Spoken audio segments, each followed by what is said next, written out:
We'll continue with the budget hearings this evening. Councilors, we start on page 21, the auditor.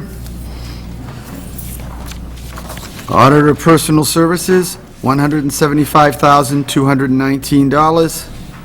Auditor Expenses, $5,500. Audit Services, $48,000. Total auditor, $228,719. Mr. Saracen. Thank you, Council President. I just had a couple of brief comments. As you know, that we went through a transition in the spring where the head clerk retired and has been replaced with the deputy city auditor. That has gone very well. She's been with us. Her name is Jackie Cronin. She's been with us for a little over a month. Very qualified, and I believe she'll be a great fit for the department. One of the things that we're working towards is trying to get down the road, getting some clerical support one way or the other. That would free up more of our time and especially her time to take on other tasks. And so there are discussions in that regard. Under auditing expenses, you'll notice some increases to travel and meetings and dues and subscriptions. That's basically because now that we have the deputy auditor, she has similar licenses and certifications that I have. So professionally, she's at a higher level, and because of that, she'll be assuming we'll be paying more dues. She's a member of the Mass Auditors Association, like myself, and we both. It's important that we both go to the annual school, which is in March, as well as maybe other events. But those are the two items I wanted to bring up. Under audit services, the actuary services, the GASB 45, that is an actuary report that is or a calculation that computes the unfunded liability for the health insurance and the life insurance, and that is done every other year. So fortunately, it isn't done in fiscal year 12, so we get a break of, it's about $11,000 was budgeted in fiscal year 11. So, there's a lower budget line in that item, and I'll answer any questions. Questions or comments? Councilor Joseph. Just out of curiosity, Mr. Saracen, do you have clerical services available to you? Right now, we don't. In a way, it's been a positive in that our goal is to have the deputy learn all of the functions from the bottom up. So she's been actually doing those functions. But there have been talks with the union, and I'm waiting. We're waiting patiently to see if we can get some support one way or the other. It is an ongoing project. So there is something in the works that we might get a part-time clerical, or at least some clerical support if necessary? Or either part-time, or maybe they can identify a person that we could hand over some tasks to, like keying in the warrant, and then we could review it. That's a good task that someone could do for us. And then we have a control because we're going to review everything that's keyed in. We already do that. As well as checking receipts, that's an area. We check all the 9 and 10 deposits to the treasurer. That's an area that we sometimes either use clerical, or I've used interns to do that task. Is it still the intent to have the deputy auditor do some function for the CDBG, or? That there may be some duties there yet to be identified. I think the main thrust of her work is right in the department, and there may be more expansion as we go forward, but not right now. The justification for the deputy auditor had some kind of responsibility or role for CDBG. What was that? Well, it'd probably be more oversight of the bookkeeping that they do in the department. And with some splitting up of the department, I think we're waiting. It's kind of like a wait and see on who's doing what. There's some people in the health department. There's some people in the public works. I'd have to find out who's still doing those functions. In addition to that, There is an area that we are, on one of the audit points, related to a receivable for the housing loans, and that part we want to get more involved with also.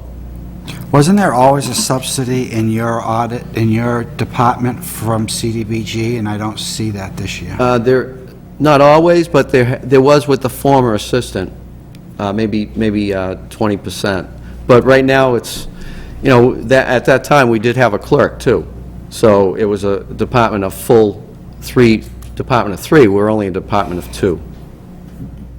I guess I just have a little bit of a problem paying $72,000 for an assistant auditor and having her job function to be assisting you and having her do the clerical work.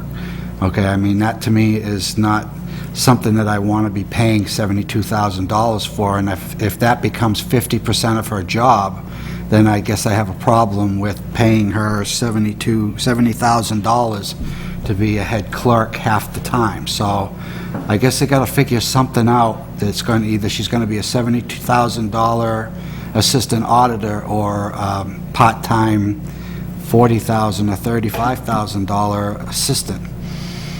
I mean, clerk. Right, it's $70,523, but I agree with you on that, and she agrees, too. There's plenty of things to do. We're touching the surface on areas we'd like to look more to or do, so there's plenty of potential, and we'll continue to convey that like you do to the mayor, et cetera. It's just, I don't know, I continue to have a problem with somebody that sits in the health department on a day in and day out basis that has two clerks, and departments don't have any, with anything saying that person is like 1/4 yours as opposed to two people in one department. I don't get how we unevenly disperse clerical help. We let them go, but yet we double up in some departments, and it just makes absolutely no sense to me whatsoever. That's all. Counselor, I think I agree with you that Mr. Saracen needs clerical help there. You don't get rid of the clerical person, put on an assistant, and have them do both. But I think we can also look at it, the clerical person there was getting 52, so it's $18,000 more, and we're getting somebody who has a lot of expertise and can help Mr. Saracen do things. So that's a good thing, but you still need to bring the clerical in on the other side. Any other questions or comments? Counselor Caddy? To me, you're putting a person in there. I mean, what if Dick decided to leave the job tomorrow? I mean, we need a plan. You got to get someone in there that could handle. So I think it's a good plan. She's going to learn from the bottom up. She's going to know the clerical. In the event something ever happened or Dick left, you got a person that can slide right in and teach the new clerk at the same time. So I mean, it's a good plan, actually. You know, I don't think this year we could afford to hire an assistant auditor and a clerk, so this seems pretty good to me. Any other comments or questions for the auditor? We'll move forward to page 61, benefits.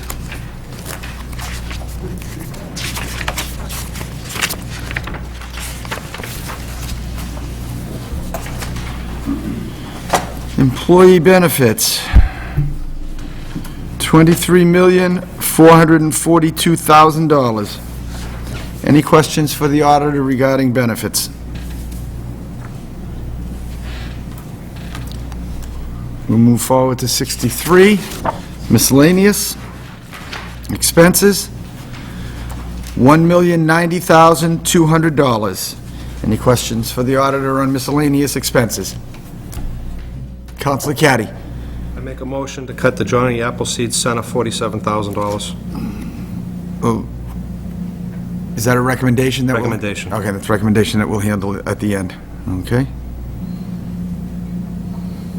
Excuse me, can I get the amount? 47,000. So Make it 3,000. it's going to go to from 47 to 3. It's going to go from 50 to 3. I'm sorry, 50 to 3. Correct. Any other questions or comments regarding the miscellaneous expenses? Counselor Joseph. Where was the reserve snow and ice account last year that says that there was zero? It was there last year, but at the end of the year, it had already been transferred out. That's why you don't see it. But if you look at last year's final budget, it was there at the time the budget was passed. So what happened, it got transferred out, so there was zero in that department, but it got used or added to the snow and ice budget.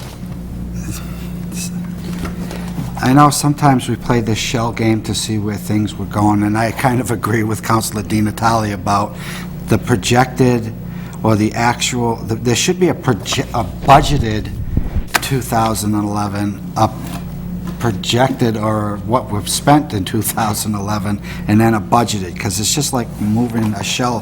That 400,000 should be there to show that we put it in there last year, and we're putting it in there again this year. It's not a huge thing, it's just that this looks like we didn't do anything last year, and this year we're putting something there. Right, I think, well, you do it one way, and then some think you should do it the other way. I think our thrust this year was to definitely get the actuals in prior years to be actuals plus encumbrances, and that was done. And then projected all the way through it was my meeting with department heads and putting in the projected. The other one that was, I think was there, no, that was an appropriation of free cash, was the reserve for the other benefits. That also got added after the budget passed, the $850,000. Okay. But you got a good point, Counselor. I guess it's whether or not you want to add another column on this. I think we always had budgeted. Yeah, I think, well... Had a few columns. The prior years, it would show actual, then estimates during the year, and then requested, and then amounts allowed by mayor, and then by council. Okay, yeah. Okay. Councilor Di Natale. Mr. Saracen, who decides the format of this budget? It's I guess you could say we react to input from the councilors, and then it would be myself working with the finance team, and then we would recommend to the mayor, but ultimately it would be the mayor. Because I strongly recommend, because I'll be honest, last year I had a problem with the numbers because they weren't accurate. And you yourself mentioned to me last year that you didn't really vet some of those numbers, which was a concern to me. And it's not your fault, but this year you have.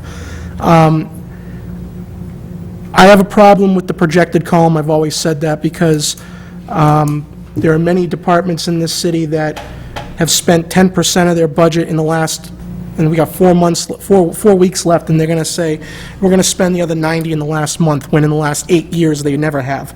So I already put a question mark on that column. I agree with Councilor Joseph, as I said earlier. My recommendation is we should see revised budget numbers versus the actual plus encumbrances. There's the original budget column, there's a revised budget column, then there's the actual column.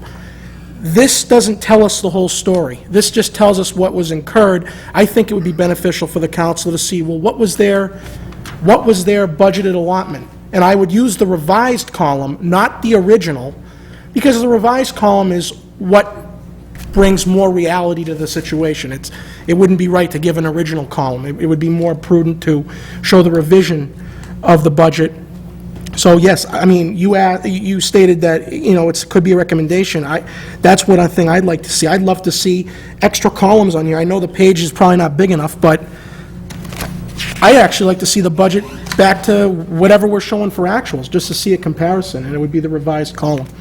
That's just my opinion.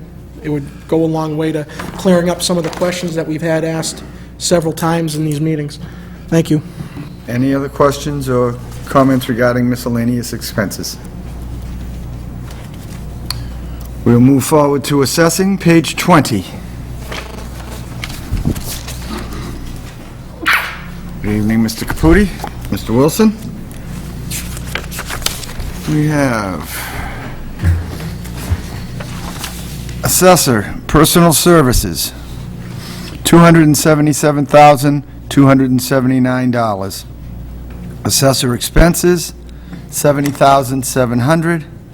Total assessor, $347,979. Gentlemen, any comments? I have a short statement. The FY12 assessor's budget is level funded except for the revaluation line item. Although we do our own in-house revaluation program, the DOR requires a minimum reval expense budget to provide for outside consulting and contracted services if needed. The reval budget also provides for public notices and other expenses that may be required by DOR to complete the program. Every year, it is the assessor's goal to develop an assessment system that provides for fair and equitable assessments. We have always met the DOR's minimum requirements for certification, whether it's a reval year or interim year adjustments, and we have always received certification of values and certification of the tax rate without any delays.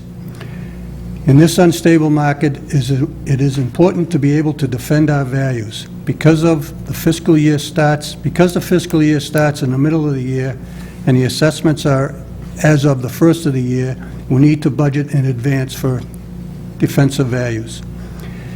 In the appraisal of public utilities, the process and methodology of appraising public utilities may be subject to change because of the recent court cases. We may be allowed to assess the fair market value of these utility companies rather than accept book value. This may mean the need of providing for an outside specialized appraisal to support utility values. These changes could mean a substantial increase in city's tax revenue.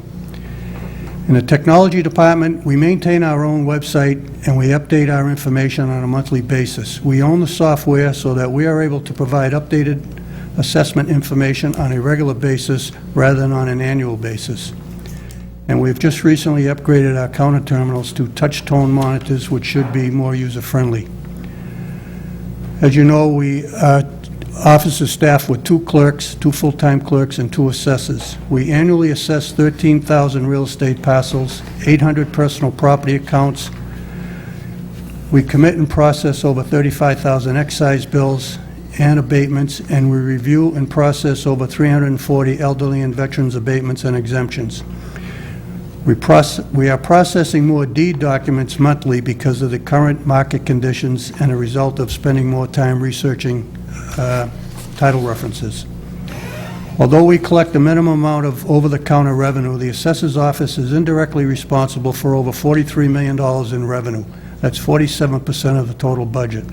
The assessor's budget itself is less than 1% of the tax levy. I also want to point out that we do maintain and manage probably the largest tax base in the city, and it's a task to maintain that database and keep it updated, and we provide this information to all departments in the city, including the GIS system, the point view system, and that information is used by the police department, fire department, so that's a lot of data, and it's a difficult task sometimes to continue to keep it updated and maintained. That's it. Questions or comments? Councilor Di Natale. I'd like to make a recommendation that data collector part-time be reduced from 15,000 to 8,000. I'd like to make another recommendation that office supplies be reduced from 7,500 to 6,000. Travel and meetings, 2,600 to 1,600. And travel in-state, 3,600 to 1,600. Can I comment on that? Certainly. The part-time data collector we're required by the state to do cyclical inspections. We didn't spend that money the previous year, and I think that's probably what you're looking at, because we had the former retired billing inspector working for us, and he got sick, and we held off for a year, so that money was, and we couldn't get anybody to replace him, so that money wasn't spent last year, and we just hired somebody this past spring that's back on the part-time payroll now to make up for that difference. What about 2010, 2009, 2008, and 2006? We had caught up in the 9-year cyclical inspection, so we cut back a little bit on that. But now we're back in where we need, because we lost last year, and we're part-time Well, it's difficult to get part-time people, so we got to do the work when we get an opportunity to grab somebody. Right now, I think we got somebody that hopefully will last at least the summer. And also, I want to point out, the travel and expenses, we use our own car. We get paid by the day. So if there's no money, we don't go out. What's that? Counselor? Counselor Joseph? Part-time data collection, is that somebody that is working for the city, or is that an outside contractor? He's working for the city. Does he have, No benefits, just a hourly salary. does he have a badge that he can wear around his neck? Police department has his description and car description. And he has decals for the car as He well. has a city decal on his doors. I just don't think he wears the badge around his, He leaves the office with it around his neck. Yeah. What he does with it after, I don't know. because we were recently assessed and knew what he was doing, but I couldn't identify him by anything other than a clipboard and the questions. So I don't know if he's wearing it when he gets in the field. I can make a point of that. Yeah, thank you. Any other questions or comments for the assessors? Thank you, gentlemen. Moving forward, information technology, page 22. Good evening, Mr. Benaya. Information technology, personal services, $111,877. Information technology expenses, $4,500. Information technology services, $295,000. Total information technology, $411,377. Good evening. I guess I'll ask a question before we get started. I know that Mr. Caputi and Mr. Wilson and Mr. Saracen are all part of one group that's headed by Mr. Doheny. With the reorg in the planning department and IT, where do you fit now? I believe I'm a department head underneath Brian as well. Okay. They've moved around a couple of different places in the last couple of years. That's what I'm just trying to Yeah. clarify where some of these places have landed. We've got I think the people- logic behind that is that I'm IT, I service the departments, so I don't have walk-in customers, and they're trying to give access to the elevator. So it makes sense for me to be on a floor that's not accessible necessarily, you know? Okay. I think that's the logic. Okay, but... I but do ul- need the but ul- space. No, no, but ultimately, you have the assessor's office, the IT, purchasing, and tax collector, parking, and all that falls under it, is all one group that is headed by Mr. Doheny, It's the finance and administration. Finance Administration, and you fall under that. Excellent. Any comment you have before the councilors? There's a new line item I just wanted to explain. I don't know if you guys have seen that before, the cruiser data service and projects. Those are the new cruisers. Instead of retiring cars, they brought new cars online and needed more data connections. And that's also the in-service computer lab. I believe the police department used to travel for their training. Now they're doing it in-house. It's a much cheaper process, but I need to buy laptops for a lab in that training room. So that's what that $10,000 is at the bottom. It's a new line item. Dick, I guess, a question for you. It's showing it as a new line item, but it's not showing it as a percentage increase from the year before. Yeah. Then it would just be 100%. Okay. Yep. Councilor Di Natale. Mr. Bonilla, what, the stipend for interns, you didn't have interns this year? No, we haven't. We've been struggling to keep up with the workload. I asked the mayor, there is a grant money, a cable gift money that I've been using to buy internet access and fiber networks to try to expand our network. And last year, she took $30,000 out of salary, if you can see. She's taking $10,000 out this year, and I asked her to go ahead and add another $10,000 just to hire a part-time professional that I can bring in when needed. That's not enough money to pay for a full part-time person, but I thought if I could hire a consultant or a part-time kid coming out of college, and that's $10,000 out of that grant money, not out of the city's budget, So that intern line is being funded by a grant? by a grant, yes, sir. Yeah, that's why there's 20,000. I know it's a little confusing on this budget, but 10,000 out of our salaries will be found out of a grant, and 10,000 for that part-time person or time-to-time person. So 10,000 will fund part of your or, Or my system administrator salary, Yeah, okay. Again, is that still Phil? that is Phil. Okay, and then the other 10 would fund an intern? Or more than one? I mean, do you normally have more than one, or? I'd take as much help as I can get, but I'm assuming with 10,000, it's going to be one person, maybe out of college before they go out to find a career, somebody educated in technology. Do you guys have anything to do with the public school systems technology, or I know they have their own tech people, but I didn't know if there was any collaboration. You guys have to spend time over with the public schools, or? The administration building, we were over there this last week or two, so we do manage a little bit of their network, just the administrative side, but they're very quickly going to their own side, and we don't have any. I mean, we have conversations with each other, but no interaction. I just want to make sure you're not spending a lot of resources assisting the schools when they have their own. Very little, very little. Thank you. They have a pretty big staff now. Thank you. Counselor Bove? IT manager and systems administrator. How much of the workload does the systems administrator take on? How much of the workload? Yes. He does the day-to-day help desk. He does the network administration stuff, the day-to-day management of that.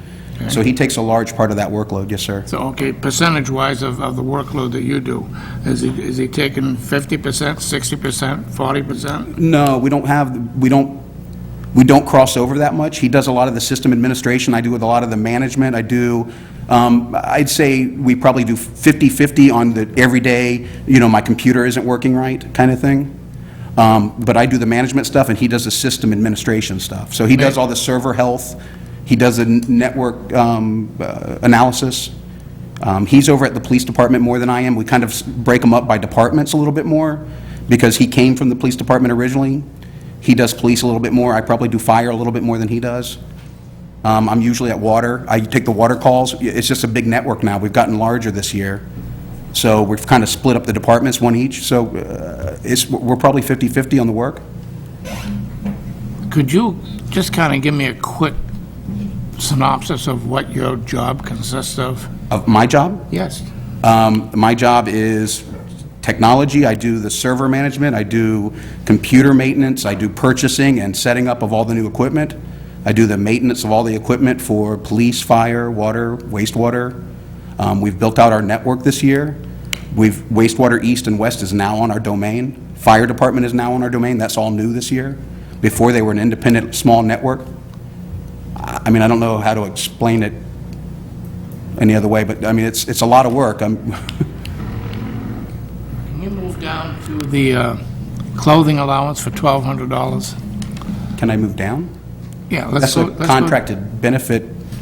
I can tell you, we go through a lot of clothes, climbing under people's desks and moving computers, and I can't, that's a contracted, negotiated contracted benefit. So. Travel and training? Travel and training is a line item of ours. Yeah, we can talk about that if you'd like. Well, let's talk about that. How much actual travel and training do you do? We do a lot of travel. I would venture to say that we are in our car now 30% of the time, driving to different departments, keeping things going. The training typically is buying a class, advanced Microsoft class, once a year. That's not even enough to pay for both of ours now, to buy each of us a class. And that line items have been cut, I believe, in the last year. Okay, so basically, the systems administrator does a good portion of the work in your department. Yeah, he does a lot of work in my department, yes, sir. Okay, because I've I've heard through many people who work in the city that when they have a problem, they have a very difficult time getting a hold of you. Of me? Yes, sir. Okay, well, And I'm not going to name names, so don't ask me. it's okay, yeah. I understand. I can tell you that we are very busy. And sometimes when they have a problem, it takes them up to 2 weeks to get it straightened out. Depending on the problem, yes, sometimes it does. That is the nature of technology. All right, thank you.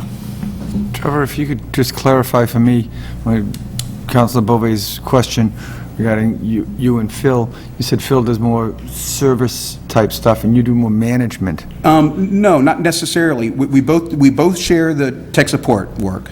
Phil is the system administrator, so Phil's doing the network health kind of management stuff, where I'm doing all the billing and negotiations with the phone companies and working with departments on what they need and don't need, more of a management setting. We don't have enough people to... I understand. I was just looking for a clarification between those two things. It's a lot of work just trying to manage the... Councilor Joseph. Just getting back to housekeeping kind of a stuff, if you look at the FY11 to FY12 column, there's nothing to do with you, it's just a question for bookkeeping. You have an additional $10,000 for interns. You take $10,000 away from that for grants, but the department went up $20,000? I think it's, yeah, it did, because the grant, it's like a negative, subtracting a negative, so you have to add, it ends up adding it. If you look at the total, the subtotal, it went from 91,000 to 111,000. It was a combination of an increase in their budget of 10,000 and a decrease in the grant of 10,000. So the net increase to the to the department budget is 20,000. See that? See? Okay. 10,000. The net No, increase. no, there's a net increase of 20. 10 for the systems administrator stipend, and 10 because there's 10,000 less provided by the grant. So if you have to add those two. See that? I see it, I just don't... Well, the easier way to look at it is just compare the subtotals, Okay. and that's how you get to it. You all set, Councilor? I'm all set. Councilor Di Natale. Thank you. Trevor, how many computers does the city have? Just Yeah, it's tough. It's non-schools? over 200 computers now we're maintaining. And how many servers? We're managing 7 servers now. And where are those servers housed? There's housed City Hall, Fire, and Police. Actually, 8 servers. 7 servers, 200 computers. But you have a lot of, there's a lot of employees in the city. Which is our largest workload, as you probably know. Right, I work for a private company that has 3 people in their IT department. One's actually the manager, and there are 2 systems administrators. And there's 130 of us, so so there's 130 computers. You guys have 200, and you only have 2 of you, one who takes on management responsibilities a lot of the time, and another that's the systems administrator. So I can sympathize with the fact when you say that you're burdened with a lot of job tasks, because, the finance department where I work, their IT people are under us as well, and they've got 3 people for almost 100 computers less.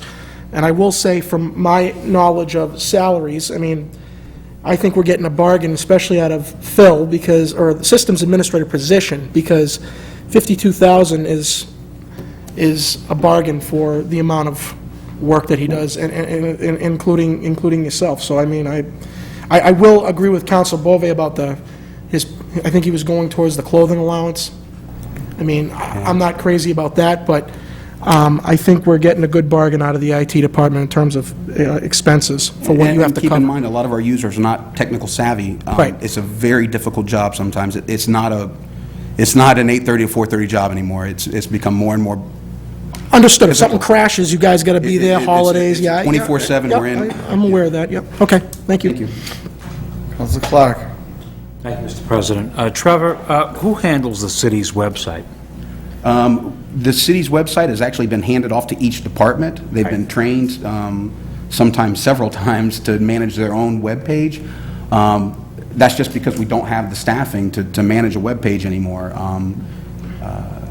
I think the webpage has gotten better in some ways, and I think it's gotten worse in some ways because there's nobody sitting there policing each department to keep it up to date. I can tell you, if that's your concern, I'm going to do the best I can next year to try to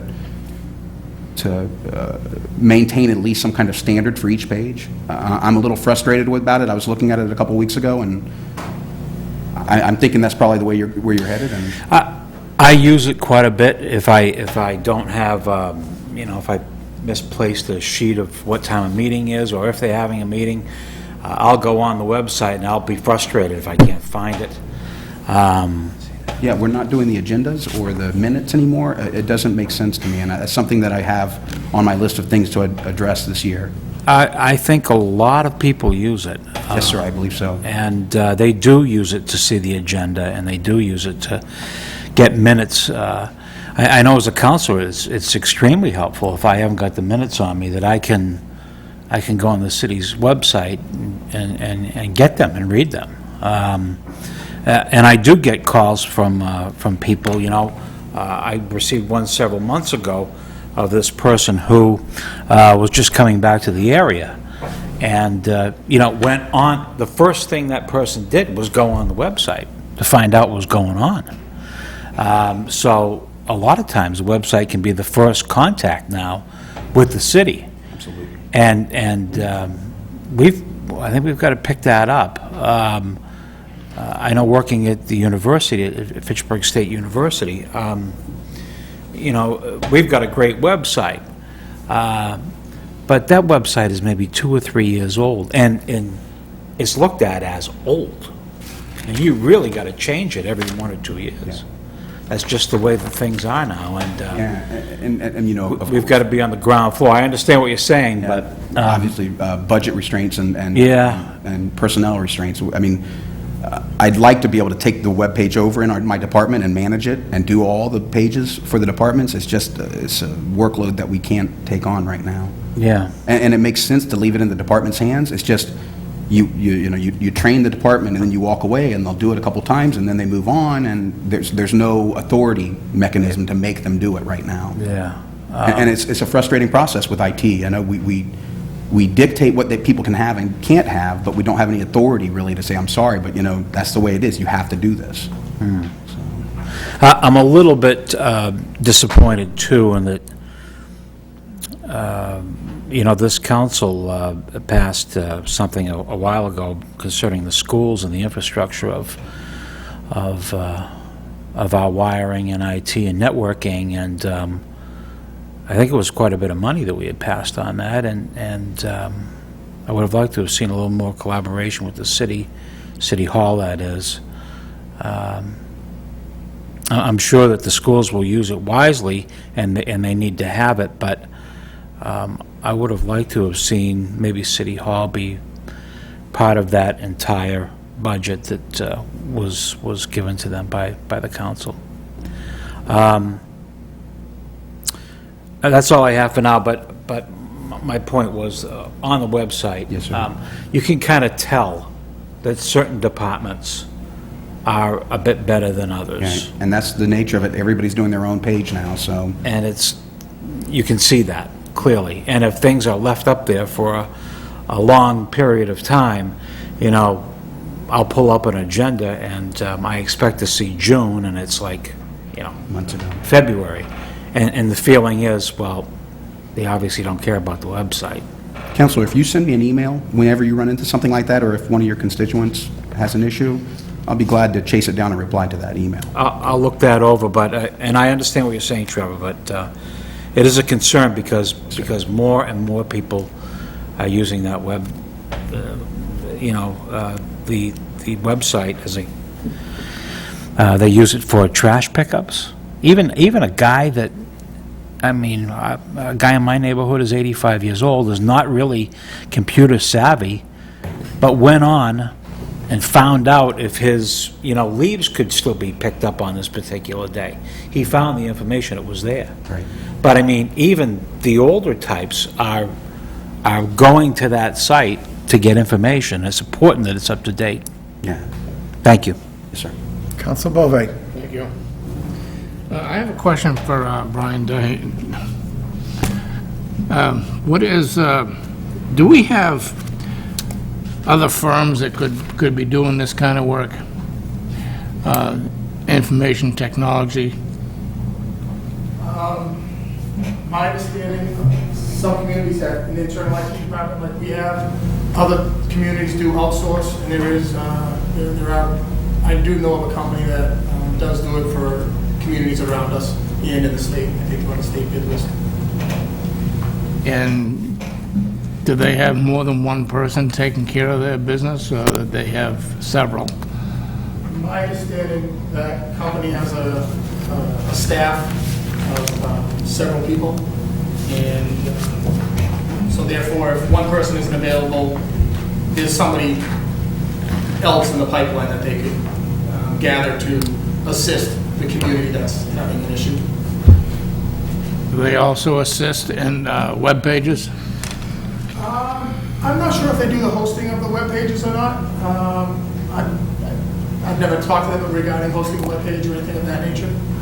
They might. I'm not saying they wouldn't. I'm not sure if they do or don't. You don't have any figures to... I don't have any figures. I have, like I said, looked at some communities and how they do operate it more on a discussion purpose versus what the monetary cost is. But I've never discussed cost with any of them regarding it. I know some of the communities like that service. Some of them have gone down that path and have gone back to an internal system. Some have gone from the internal system and outsourced from it. I would like to have yourself do a little investigating on that and find out if it's a better system that we have, and if it's cost effective. I think any system you have will have a plus and minus. You know, my understanding also with the outsourcing firm is they do have a point of contact in the community to go to the machine that's having an issue. They seem to monitor them from off-site. They do contact someone on-site. That person would then go to the machine. They would communicate with them to solve the problem, and then that would be the end of it. My understanding is that they don't actually have a physical presence unless it is a problem that the person on-site can't do. For instance, I know they do I believe the company does like Martha's Vineyard. Well, they don't travel to Martha's Vineyard. They do it electronically. There's a person there that actually assists them with the duties on site. And I think Leominster does the same scenario. Leominster outsources their IT? Leominster outsources their IT department. They have a little different. They do keep someone, I believe, at fire to kind of handle fire, police to kind of handle police. Someone in City Hall kind of oversees City Hall, someone through the Treasurer's Department. You know, their IT comes through their Treasurer's Department just like ours does. They have a benefit that the company that does this actually, well, one of the companies that does it, one that I know is on, I believe is on the state bid list, is in Leominster. So, you know, they have, within walking distance, the town hall, a resource, you know, and it'd be nice if that community, that franchise was next door to us, or, you know, it basically having like an in-house person. So there's a plus and minus to both. So the problems that may arise with the system we have would basically be handled by the systems administrator. I don't believe Leominster has a person per se budgeted as that title. I believe the treasurer himself actually doesn't, their setup is a lot different than ours. Their treasurer strictly does treasurer collector functions. He strictly does a very limited to what I seem to have taken on here. So he's actually kind of taken that under his wing, and I think he does the website also. That is not duties that I think I would want to take on. So it's very nice to see some staff here for that support. We also have Ken Wilson in the Assessor's office, who's a fantastic asset to us regarding computer issues. Along with the IT department, they work hand in hand to fix an issue my department last week, which came up regarding some of the operating systems, and before the end of the day, I had 2 machines back up and running. So it really was nice at that point in time to have the resource in-house and the expertise from the assessor's office regarding the munis department. So like I said, that's a bonus to it. You would lose some of that if you tried to outsource, I think. That would be the drawback of some of that hands-on stuff. In your estimation, do you feel that if we were to outsource, would we be saving any money? I haven't looked at cost. I've never gone that far with the people I've communicated with. It was strictly, how do you operate IT-wise? How do you operate IT-wise? Because I see their budgets online. You know, I take a look around at other communities our size, and I'm like, how do you operate without an IT budget? And that's what they say. No, it's in here, it's in this data support line, we outsource. So that's how they've been able to do it. I will see treasurer and collectors next week. I'm more than happy to chit-chat with them to see their feedback on what they're doing with the IT department. I'll see them for about 3 days next week. So I can chit-chat with them and see what they think, what the pluses and minuses are for their communities. The problem we have is there aren't many communities our size. I mean, there's probably only a handful of communities that fit our niche. You know, with a $100 million budget, with a community of 40,000 people, you know, the magnitude of bills and processes that go through our office, you know, they're either much larger like Worcester, or they're much smaller and they're just towns and communities. So. And Counselor, you need to consider the network size as well. I don't believe Leominster has a network like Fitchburg does. We're a very large network. So, I mean, it's not just a population or a staffing issue, it's also a server size, a network size. What kind of business are you doing? So there's a lot of process to that. I know they're upgrading their system there, they've had some issues with it. Because they don't have anybody in staff. They had a problem having the softwares connect smoothly. I mean, they'll get it all worked out, but they've had a couple issues with it. We actually just did an ASP upgrade. Again, a lot of that was the assessor's office. Our IT department did the channeling, and we upgraded and removed a server from our network, and it went a lot smoother than I think any of us anticipated. Pat on the back to Ken Wilson and our IT department for that, because we were real scared that was going to get ugly. So. Thank you. You're welcome. All set? All set. Any other questions or comments for the IT department? Thank you. Moving forward to purchasing, page 24. Councilors, the purchasing agent is unavailable tonight, so her immediate supervisor, Mr. Doheny, will be answering questions regarding purchasing. We have purchasing personal services, $163,771. Purchasing expenses, $4,500. Total purchasing, $168,271. Any comment or? I just want to thank you for allowing me to take this budget. Nancy Wilson had some conflicts unexpectedly this afternoon. She called me at 7 o'clock and mentioned that she wasn't going to be able to attend. So I'm here to answer questions as best I can on her budget. I think I can answer most of the questions that arise. If not, then I would have to get back to you on that. Any questions? Thank you, Mr. Doheny. You're welcome, Council. Thank you. We will move forward then to treasurer, page 25 and 26.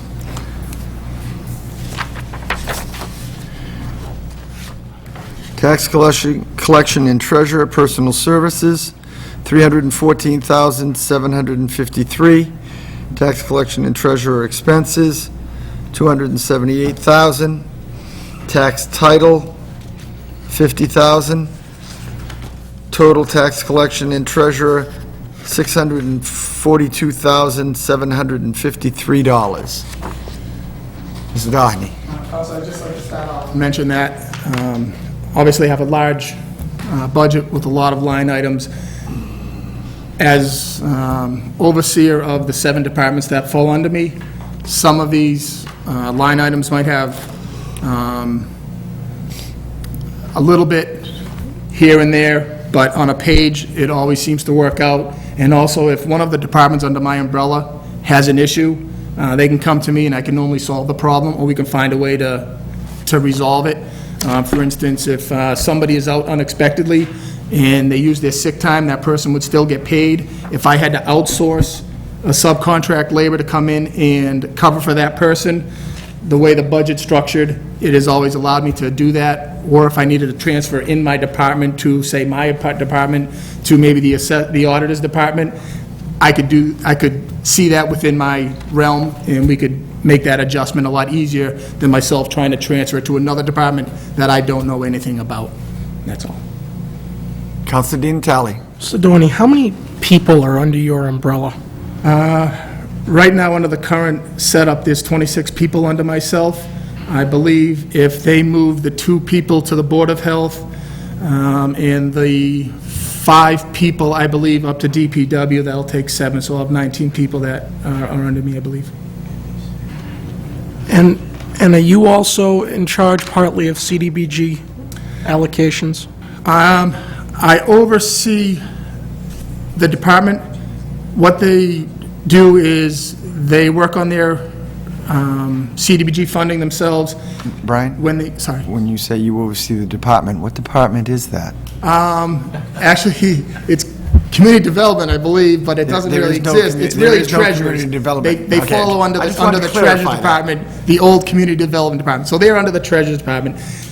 What they do is they handle the work independently, like I do with my assessor, the auditor, IT. I let the department head kind of oversee it. When they expense their bills, I authorize the expenses through most of those departments. So when they send out bills, I sign off on a lot of those, but I don't oversee who gets what money and who does what project per se. With Dick's office, there's a department head. With Tom's office, there's a department head. With Nancy's office, there's a department head. With Trevor's office, there's a department head. There is no department, so how is there a department head? What it is because the mid-managers union, the way it's structured, they actually fall under. So therefore, like Trevor, who's a mid-manager union member, Larry Casassa is a mid-manager union member. I allow him the oversight of that department because his specialty is definitely knowledgeable in that. Okay, understand. That's understandable. That's a skill level, but Correct. He's not a department head. He is not a department head. That is correct.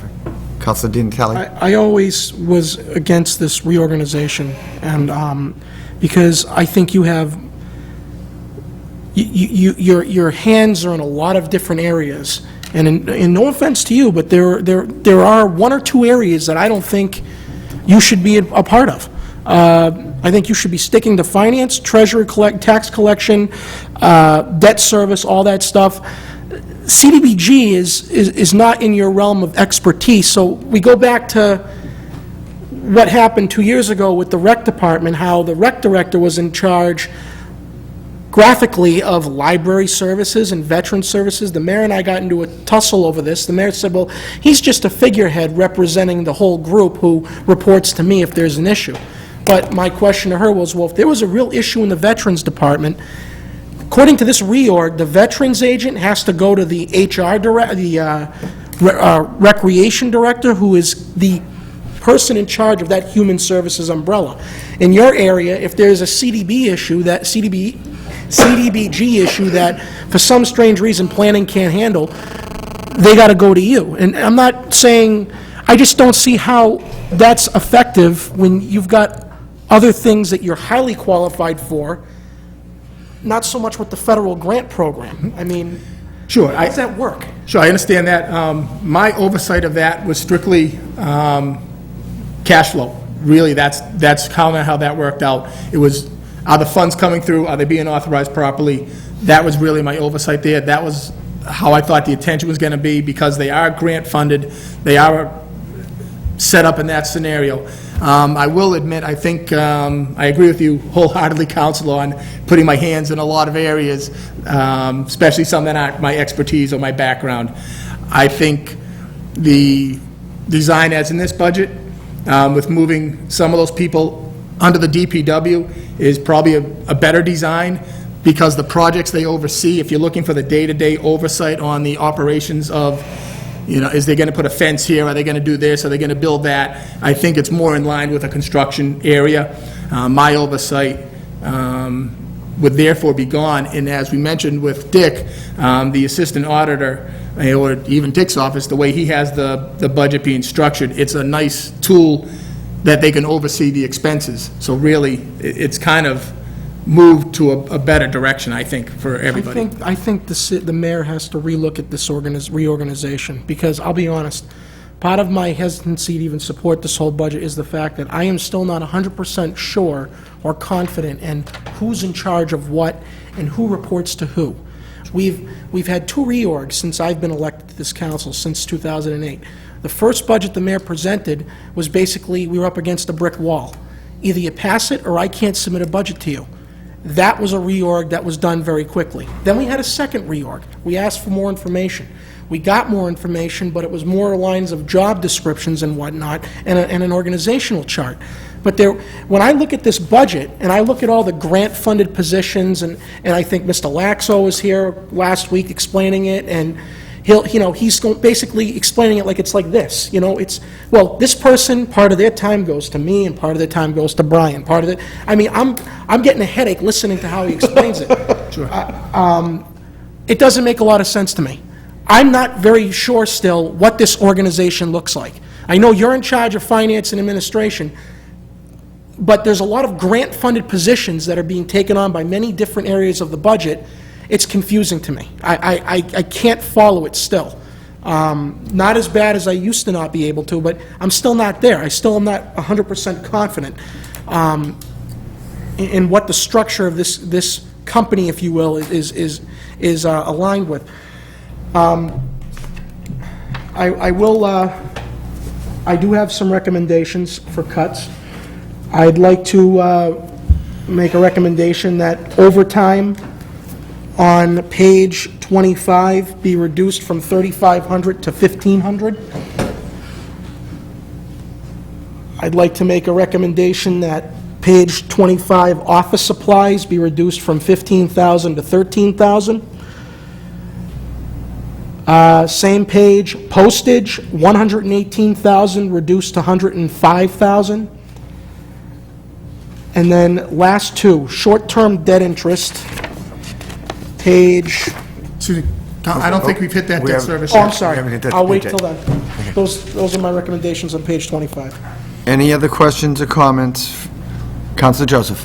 I guess I just want to say, you're up there now, but you've been followed, you're following some great hitters here, that this city has its issues, okay, and it's had its issues, okay, but one of the things that's really a great stabilization part to this city is your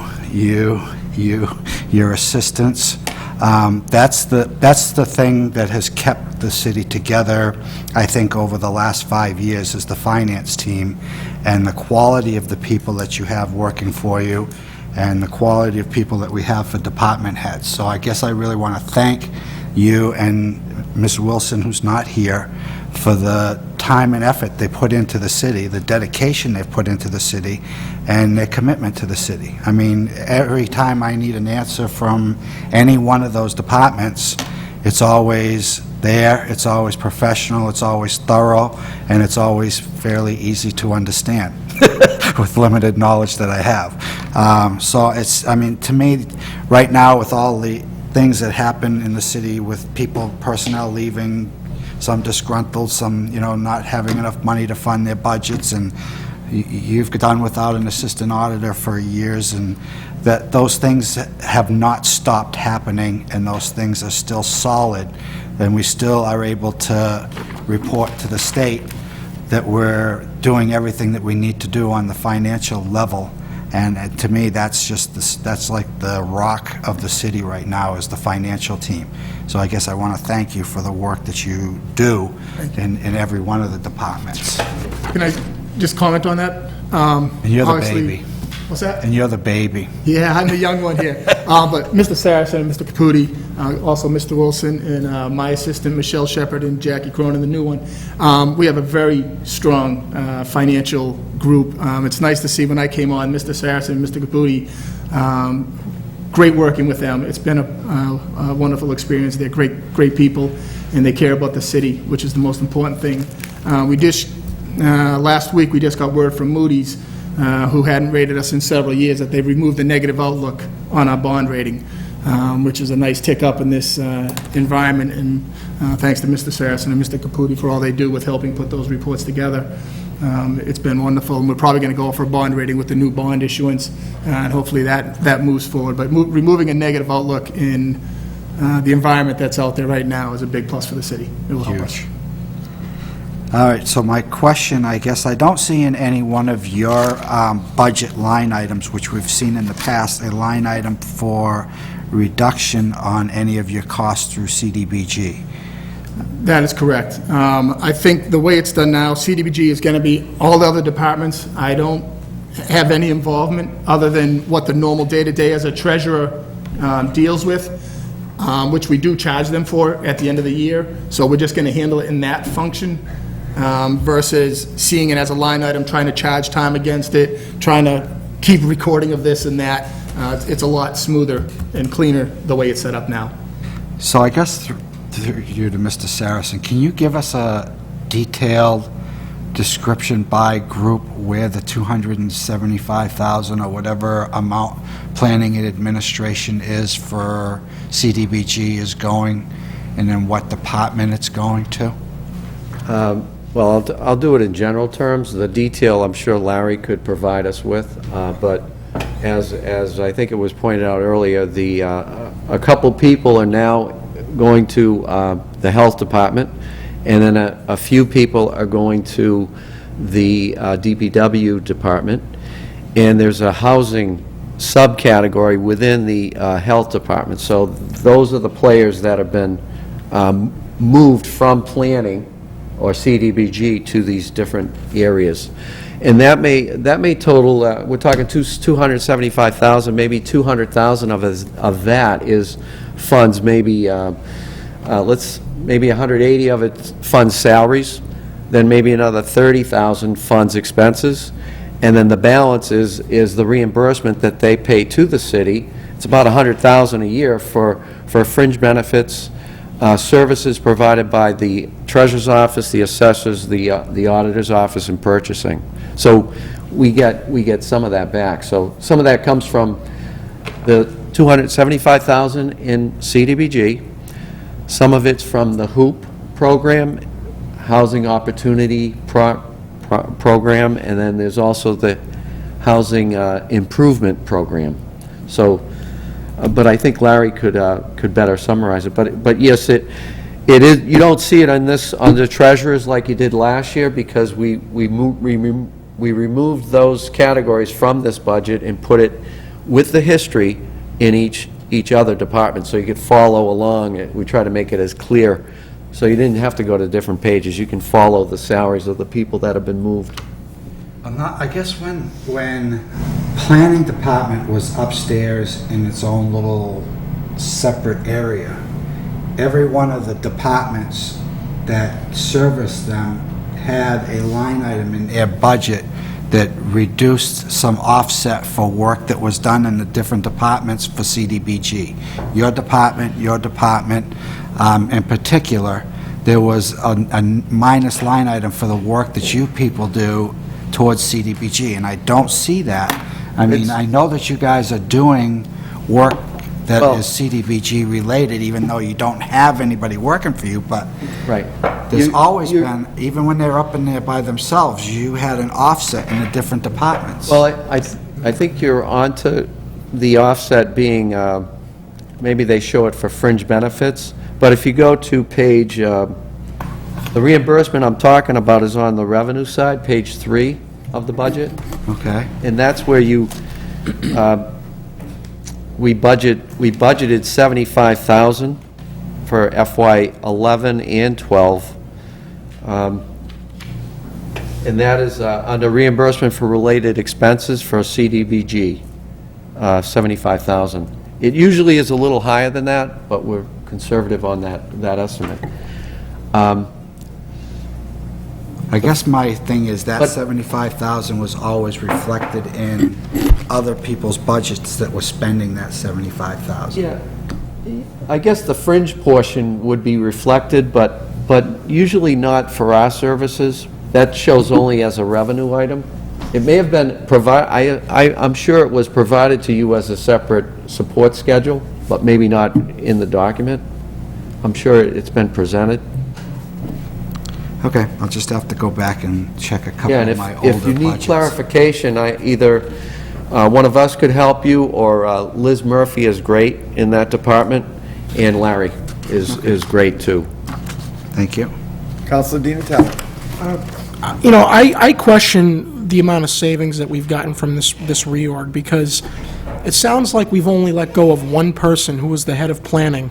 And I remember the mayor saying something about like $400,000 was saved by this reorg, and I have no idea the validity of that number, because the more I read these budgets, all we really did was we got rid of the title of the planning department, and we just spread out everybody across the board, and we took out the head guy. I'm talking to you about this because you were the person in that umbrella who was on top of, who's in charge of that whole area. But now, some people are leaving. You know, are we going to get an updated org chart of where these people are going and the additional personnel? I mean, I'm sorry I'm directing it to him. I was going to say, those would be questions for the mayor. Unfortunately, she's not here, Mr. President. That's correct. As Councilor Caddy has stated, I have no idea why she's not here tonight. Maybe because the finance team is here, but this is maybe the third meeting, and we're asking you, poor guys, to answer when she's the one who needs to answer these questions, because it was her reorg. But I hope, Mr. President, we can get an accounting of where this movement has taken place, because Brian just said that 7 people are going to be leaving his area. Okay, are we going to get an updated organizational chart? I'd like a question posed to the mayor on that. Are we going to get an updated reorg and an updated list of where people are stationed? That's news to me. I don't remember reading anywhere in here that 7 people are leaving your umbrella and going to other places. So. Councilor Bove. Yeah, I've got a couple of recommendations, but I'll wait until you're done with Mr. Dahey. Okay. I'd like to comment on the cuts, if I may, that were proposed. The overtime, I'd like to leave it where it is. There are issues if the governor declares a state of emergency anywhere, my staff necessarily don't have to come in. I need to call them in and pay them double time, so to speak, to get them in here. They'll get their pay plus a day's pay if they come in. I can't close my office because there's an emergency on Cape Cod, which he could declare, and my staff can say, the governor's declared a state of emergency, we don't have to come in. So that creates a problem. Something needs to be done regarding that outside of my realm. That's something I can recommend as they negotiate. But as it stands now, that could create a real problem, not only there, but in my payroll department. If it happens to be a payday and police and fire are working, since during the snowstorm, which happened, I actually came in and delivered payroll. It'd be nice that if it happened at a certain period of time, I would have to call my payroll people in order to process payroll. And that could be a burden if I didn't have enough money in the overtime. I do use that overtime every month. I do pay a couple hours worth of overtime in order to make a smoother transition on getting our reporting done so my staff can close out. So it's been very efficient this year. I started that policy, I think, around December of last year. I haven't used a real lot of it because I've been very fortunate with how my staff and I interact, but that is a nice amount to have for emergencies that could come down the road in my department.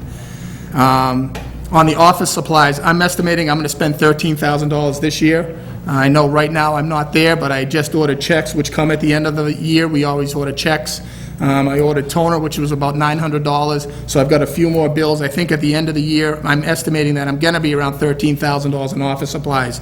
That's why I allowed it to reduce from $17,500 to $15,000. I think that $15,000 is a comfortable number, so therefore I don't get stuck at $13,000 and not be able to order something. In order to get bills out in June, we do our final preliminary bills. They go out the end of June. If I can't run my reports and get that stuff done because I'm $1,000 short for toner, that wouldn't be possible for me to come back in front of council, get an appropriation to get the bills printed by the end of June. So that's why I think I'm pretty good at the $15,000, and I think that's probably as good as I could get. On the postage, we don't control postage. We do postage for all city. We do it for the water, retirement, clerks. I know in the past it's been a little low. Postage rates have gone up. If there's a postal rate increase, I need to have money to cover that. I also know it's an election year. If Anna has to do a special mailing, those are about $6,000 to $7,000. So therefore, I need to have money to cover those. If water decides to go to a monthly billing process, I probably don't have enough in the budget to do that. I would probably have to come here for an appropriation, but at least it would get us started in that aspect before I'd have to come in front of council for that money. That's why I think trimming it down to the 118 is probably a fair estimate of that, and that's about all. I think those are the only cuts that were proposed. Councilor Bove. Thank you. I've got some recommendations. On page 22, it appears that... 22. 22. IT, Oh, okay, we're going back to IT. yes. Okay. It appears that the IT manager and the systems administrator are both doing the same job. So I'm making a recommendation that IT manager be zeroed out. So the 67,234? Yes, sir. Systems administrator stipend for interns from 10 to 0. Travel and training from 2,500 down to 15.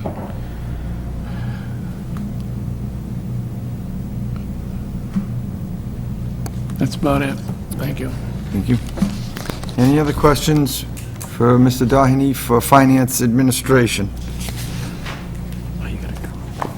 Sorry? Yeah. Now no, we didn't do the, Back to debt.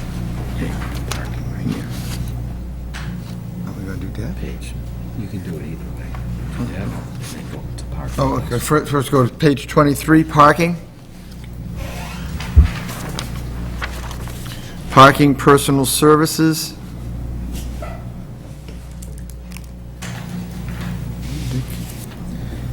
you can put...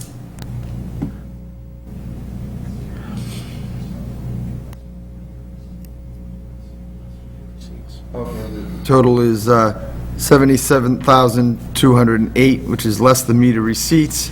And then you have parking expenses, 138,000 less meter receipts.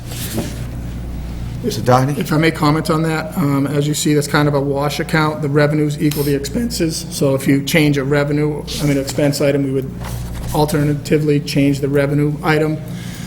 One thing I do want to mention on that page is Sean's rates. Some of you may have come in contact with Sean throughout his 10-plus years here.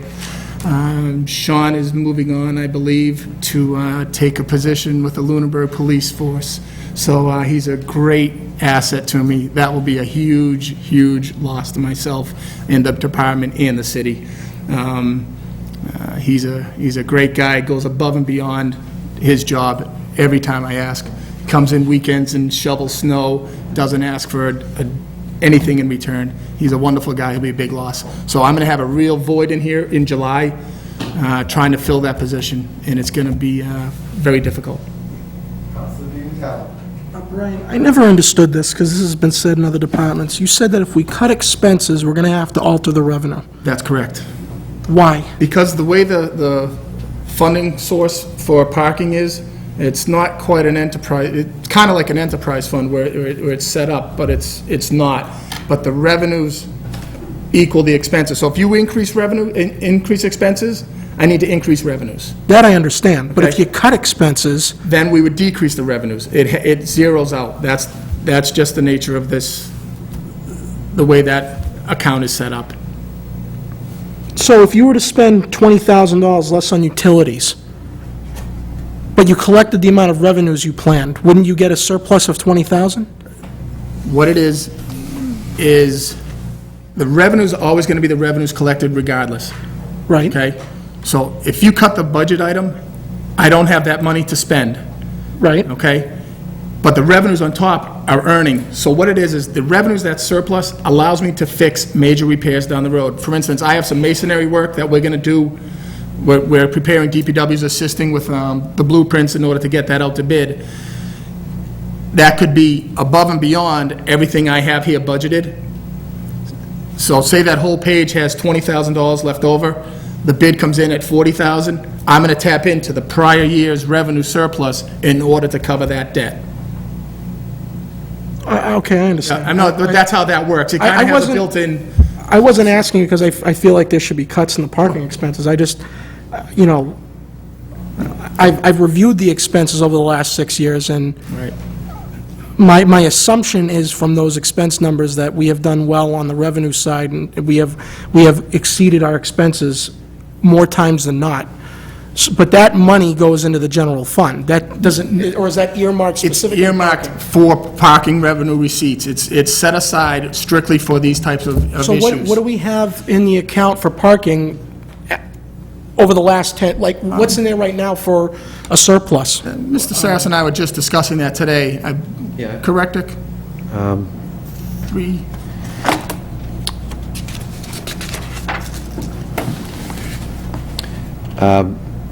Right now, we got 381,000 right. in the So, account. so is, you're And- saying that's your plan for that money could possibly be capital investments? That's what we would use it for, yeah, for anything parking related. I can just run down a quick list of stuff that we have. Obviously, the masonry work, if you look at the capstones at the top of the 5-story, you'll see there's some issues there. That's immediate need in order to address those. We want to get cameras, better cameras in the garages. We've had some issues there. We've upgraded our cameras last year, did a nice job on that, but we need to go above and beyond in one of the other garages. We want to get cameras in there. We have gates, obviously, there's one garage that doesn't even have gates on it, so we need to get gates in there. There's stonework at the entrance on Main Street. You can see there's an issue. That's near the top of the list to get done. And we have problems with the light bells, actually in all the garages. We've talked to Harry. He's been very nice enough to help us assist. It's above and beyond what he could physically do on top of his regular work. So we're going to have to get someone outside in order to complete that process. Our big fear is there's some supports in some of the garages. If one of those has an issue, it's a very, very expensive job in order to get done, and we're looking at one of those right now. My last question to you is, how much of a hit would your revenues take yearly if there were no parking meters on Main Street? I'd have to look at actually the garage receipts and what the actual garage receipts are, but based on, it would be a pretty big hit. I mean, we couldn't absorb that for any length of time, that's for sure. Because $380,000 is surplus. That's a pretty good number. I can use it up in And probably those- 3 or those 4 ways. projects. Yeah, I know you don't want to right Sweeper away. that's dead, Yeah. probably $20,000 for a sweeper. That, if you ever look at the sweeper in there that Sean, I can't believe he gets on and rides around, he mentioned today, he goes, Brian, you probably have less than a 2-year life on Well, the sweeper. keep doing what you- DPW actually fixed it this year to keep it going.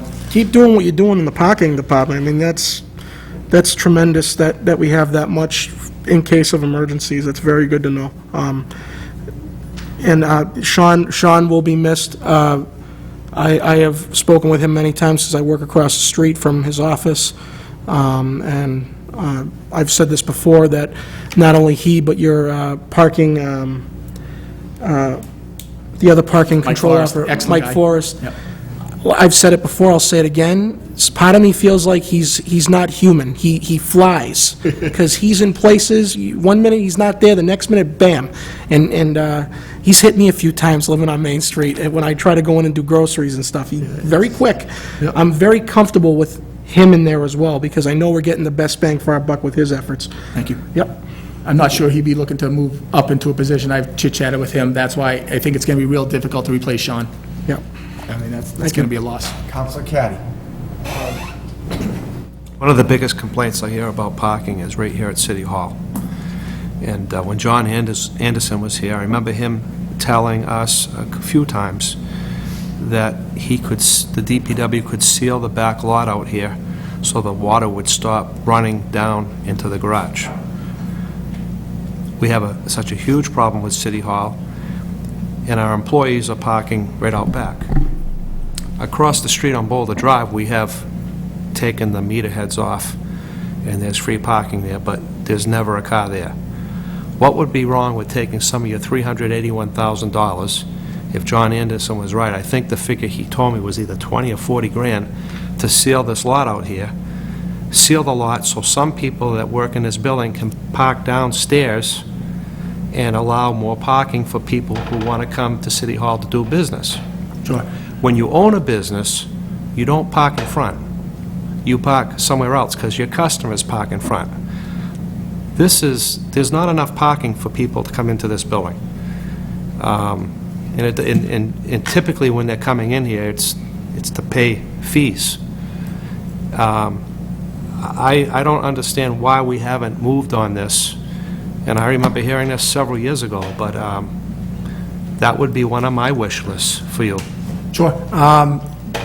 We've discussed that lot. When I first came, actually, we had meters in the bottom of that lot out there, and someone complained and said there was leaking on their car, so I put sawhorses in front of the lot. I was informed that that is not my lot. That is the building, part of City Hall. Therefore, I have no jurisdiction over that lot. So I immediately removed my meters and said, well, when you get it fixed, I'll put meters back in there. So that is actually, I believe, falls under another department. Not parking. I'm not sure my funds could be used for that. I'd be concerned. I believe you're probably correct. My understanding back then that it would cost $40,000 to fix that. Is that the figure? Yeah, I believe that's what it was for the sealant, and that was, I think, well, I've been here almost 4 years, so I think I was here 4 months or 3 months when that issue came up. I know it was before the winter. But that's pretty short money. That's pretty short money to create parking. That's right. Unfortunately, my money would be used to paint the lines in all my garages, fix the ballast, fix the lights. That's where my money would be used for in the garages we have. Or hopefully, if we can find a location near City Hall or by the senior center or the courthouse, which we all know is a very congested area, to somehow find parking over there and create a lot over there with that money would be probably a wise investment with that money, and that would assist us. Talk to you after the meeting, but I got a phone Correct. call from somebody who wants to sell us a lot. Sure, like I said, but that's really what in the back of my mind, I've always kind of reserved it for the major projects like the garages, and if we have an opportunity to get better parking up at this end of Main Street, that was what that money would be used for. Any other questions regarding the parking? Moving forward to page 27, debt service. If I may comment on debt service, Just give a total, Mr. Dunn. Debt service totals $4,950,000. Go ahead. Okay. The maturing debt and long-term debt, we don't have any wiggle room with those. We're putting a bond out this June for about $5 million. That's going to be included in those pay downs. I believe that is pretty firm on what we need to do. On the next item, the short-term debt interest, we have I borrow money. When I first came, it was $10 million. Before I came, the person, prior treasurer, borrowed $10 million. I came, I borrowed $7 million. I've now moved it down to $6 million. This year, I'm going to borrow $5 million.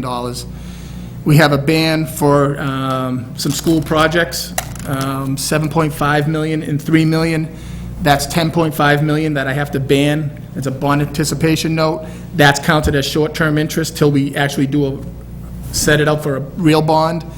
We also do a small sand every year of $300,000. If I total those up, it gives me $15.8 million. That'll be borrowed at short-term interest money. At 2%, that's $316,000. You see that line item is $320,000. Obviously, I don't know what the rate will be until we sell them. I'm hoping less than 2%.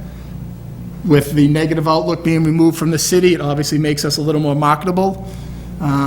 It would be nice if that money is less than 2%, but I do a conservative estimate at 2%, which would bring it to $316,000. That's how I got to that number. Questions or comments regarding debt service? Counselor Dean Talley. I'd like to make a recommendation that certification costs be cut from $40,000 to $30,000.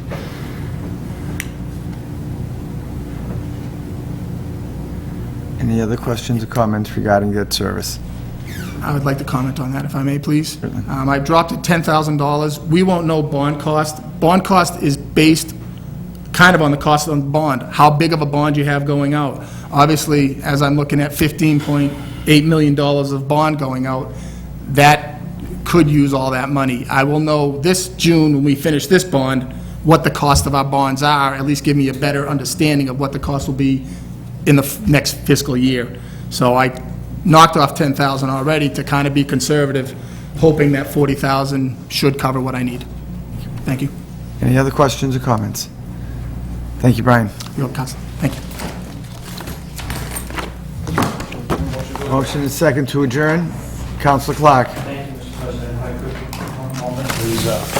We have I award one meeting tomorrow, 6 p.m. South Street Elementary School Library. The Animal Control Officer will be there. The DPW Director will be there, and we'll have somebody from the Police Department as well tomorrow night. Thank you. Motion second to adjourn. All those in favor? Aye. We are adjourned. Thank you, councilors.